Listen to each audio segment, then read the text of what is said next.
మహాత్మా గాంధీ జాతీయ ఉపాధి పథకాన్ని ఆనాటి యూపీఏ చైర్మన్,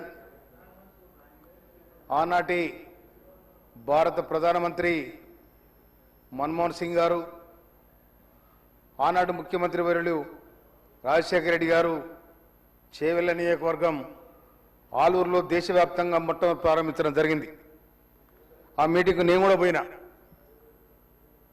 అది ఎంతో దురదృష్టని కోట్లాది మంది భారతదేశంలో బాధపడుతున్న పేదరికం ఉన్న ప్రజలకు ఈ స్కీమ్ ద్వారా ఒక పని గ్యారంటీ జరగాలి, వాళ్ళకి తిండికి తిప్పలు లేకుండా ఉండాలి, వాళ్ళు పోయి పని చేసుకుంటే వాళ్ళ పని దొరకాలని ఒక బ్రహ్మాండమైన సంకల్పంతో, ఒక అభ్యుదయ భావంతో, ఒక సామాజిక బాధ్యతగా ఆ స్కీమ్ను పెట్టడం జరిగింది.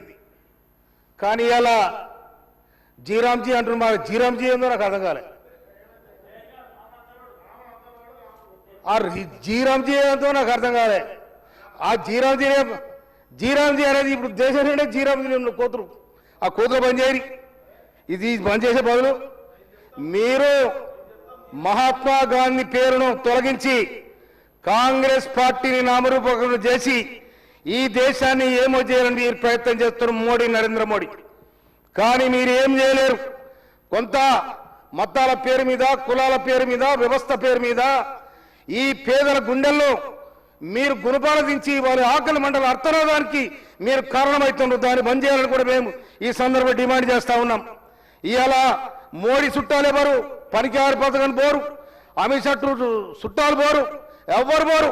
ఇవాళ ఆకలి మండలంలో అర్థనాదాలు ఎస్సీలు, ఎస్టీలు, బీసీలే ఇవాళ ఆ స్కీమ్లో పాల్గొన్నారు. అందుకోసం తెల్లారంగా గడ్డపార పట్టుకొని చేసే సందర్భాలు ఉన్నాయి. నేను కూడా ఆ పనిలో నిమగ్నమై ఉన్నా నేను. ఎందుకంటే కరోనా వచ్చినాడు కష్టజీవులు ఇవాళ మాకు ఇదే ఆధారం అని బతికిన సందర్భాలు చూసినాం మేము.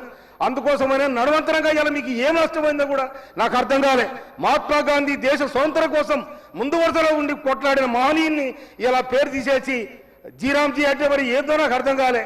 అందుకోసమనే ఈ పేరు మార్పును బంద్ చేయాలి. మహాత్మా గాంధీ పేరు మీద ఉన్న ఈజీఎస్ను కొనసాగించాలని కేంద్ర ప్రభుత్వం భారతదేశ పేద ప్రజల మీద చేస్తున్న ఈ దుర్మార్గమైన ఈ చట్టాన్ని ఎంట తీసుకోవాలని కూడా డిమాండ్ చేస్తూ నేను ఈ సందర్భంగా నాకు అవకాశం ఇచ్చినందుకు ధన్యవాదాలు. శ్రీ ఎడమబుజ్జు గారు.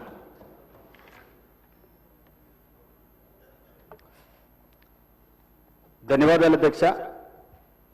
ముఖ్యంగా ఈరోజు నాకు ఈ అవకాశం రావడం, నిజం చెప్పాలంటే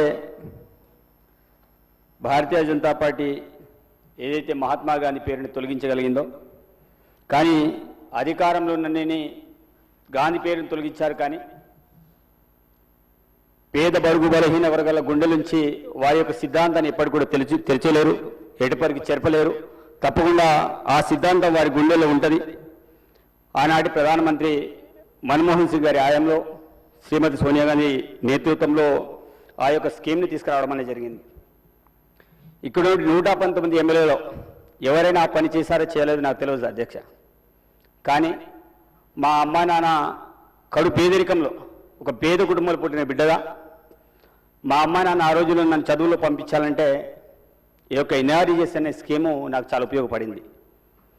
ఆ రోజుల్లో నేను చదువుకునే క్రమంలో నేను నల్గొండ చిట్యాల్లో వచ్చి బత్తాయి తోటల్లో నేను యూరియాలు డిఏపీలు అమ్మిన అధ్యక్ష.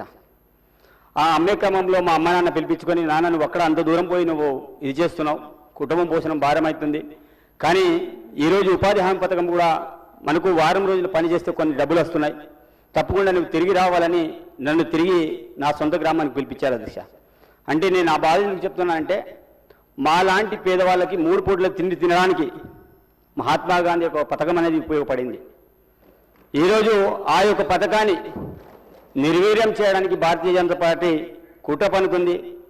వాస్తవంగా మహాత్మా గాంధీ గురించి మనందరికీ తెలుసు. దేశం కోసం పోరాటం చేసే ఒక స్వాతంత్ర మార్గంలో, ఒక శాంతియుత మార్గంలో మరి అలాంటి మంచి పేరుని మరి ఆనాటి ప్రధానమంత్రి మన్మోహన్ సింగ్ గారు, ఆనాటి యూపీఏ చైర్పర్సన్ సోనియా గాంధీ గారు పెట్టి బడుగు బలహీన వర్గాల కోసం పేరు పెట్టిని చేస్తే ఆ యొక్క పని దినాలను ఈరోజు పెంచే రూపంలో రాష్ట్ర ప్రభుత్వం మీద 40% బారిన పెడుతూ ఇండైరెక్ట్ కొంత ఈ మధ్యలో ఈ స్కీమ్ తీసుకొచ్చిన కొంతమంది అధికారులతో నేను మాట్లాడేది సార్ దీనివల్ల ప్రయోజనం ఏంటి పేద బడుగు బలహీన వర్గాల కంటే? ఇదంతా కాదు, కేంద్ర ప్రభుత్వం ఈ స్కీమ్ని పూర్తి స్థాయిలో స్వాస్తి పలకడానికి ఒక ప్రయత్నం జరుగుతుంది అనే విషయాన్ని చాలామంది ఐఏఎస్ అధికారులు చెప్పారు అధ్యక్ష. ఎందుకంటే నాతో ఉద్యోగ నేపథ్యంలో చాలామంది ఐఏఎస్ అధికారులు నాతో కొన్ని చదువుతోటి కావచ్చు వాళ్ళతో మాట్లాడినప్పుడు వాళ్ళు చెప్పే విషయం ఈ యొక్క స్కీమ్ని పూర్తి స్థాయిలో రుజువుమాపడానికి చేస్తున్న ప్రయత్నం. కాబట్టి మీరందరూ కూడా ఈ విషయంలో మీరు మాట్లాడాలి, తప్పకుండా ఒక స్కీమ్ అనేది పేద బడుగు బలహీన వర్గాలకు ఉండాల్సిందే అనే విషయాన్ని చాలామంది చెప్పారు అధ్యక్ష. కాబట్టి నేను కోరుకున్నది ఒకటే, ఈ యొక్క స్కీమ్ని యథావిధిగా కొనసాగించడానికి ఇక్కడ ఎమ్మెల్యేలు 8 మంది బీజేపీ ఎమ్మెల్యేలు కావచ్చు, అదేవిధంగా బీజేపీ సంబంధించిన ఎంపీలు కావచ్చు, కేంద్రంలో ఒత్తిడి తీసుకురావాలి, అదేవిధంగా ఉన్నటువంటి బీఆర్ఎస్ పార్టీ వాళ్ళకి వచ్చి ఎంఐఎం వాళ్ళు కావచ్చు. మేమైతే ఈరోజు ఇక్కడ కాంగ్రెస్ పార్టీ మరి చర్చ పెట్టడం అనేది జరిగింది. ఈ చర్చలో అందరూ కూడా భాగస్వాములు కావాలి, ఆ పేరుని యథావిధికి తీసుకురావాలి. మీరు గాంధీ పేరుని తొలగించిన మాత్రాన పేదల గుండెల నుంచి వారి యొక్క పేరుని తొలగించలేరు. తప్పకుండా మళ్ళా ఏదో ఒక రోజు గౌరవ రాహుల్ గాంధీ గారి ప్రధానమంత్రి అదే రోజు మరి యొక్క మహాత్మా గాంధీ పేరుని యథావిధిగా కొనసాగించడానికి మా ప్రభుత్వం భవిష్యత్తులో ప్రయత్నం చేస్తుందని తెలియజేస్తూ, ప్రత్యేకించి నీ అవకాశాన్ని కల్పించినందుకు పేద బిడ్డగా మరి ప్రత్యేకించి గౌరవ ముఖ్యమంత్రి రేవంత్ రెడ్డి గారి ఆశీస్సులతోటి నేను ఈ యొక్క నిండు సభలో ఒక ఉపాధి హామీ కూలీగా ఈరోజు శాసనసభ్యుడిగా మాట్లాడడం నాకు అవకాశం కల్పిన ప్రతి ఒక్కరు కూడా ప్రత్యేకమైన ధన్యవాదాలు తెలుస్తూ మీ అందరూ సెలవు తీసుకుని ధన్యవాదాలు అధ్యక్ష. శ్రీ ఏలేటి మహేశ్వర్ రెడ్డి గారు. థ్యాంక్ యూ అధ్యక్ష. డిప్యూటీ సీఎం గారు కూర్చుంటే బాగుండేది అధ్యక్ష. అధ్యక్ష, ఈరోజు సుదీర్ఘంగా సీతక్క గారు మరియు ముగ్గురు శాసనసభ్యులు ఈ అంశం మీద మాట్లాడినటువంటి ఆవేదన మరి పేరు మార్చినందుక, లేకపోతే 125 రోజుల పని దినాలు కల్పించినందుక, లేకపోతే ఆ పెరిగిన పని దినాల భారం మరి రాష్ట్ర ప్రభుత్వాల మీద పడుతున్నందుక, మరి ఈ బాధ ఏందో అది చెప్తే బాగుండేది. మరి ఈ దేశంలో అత్యధికంగా భారతీయ జనతా పార్టీ పాలిత రాష్ట్రాలే ఈ దేశంలో అత్యధికంగా ఉన్నాయి.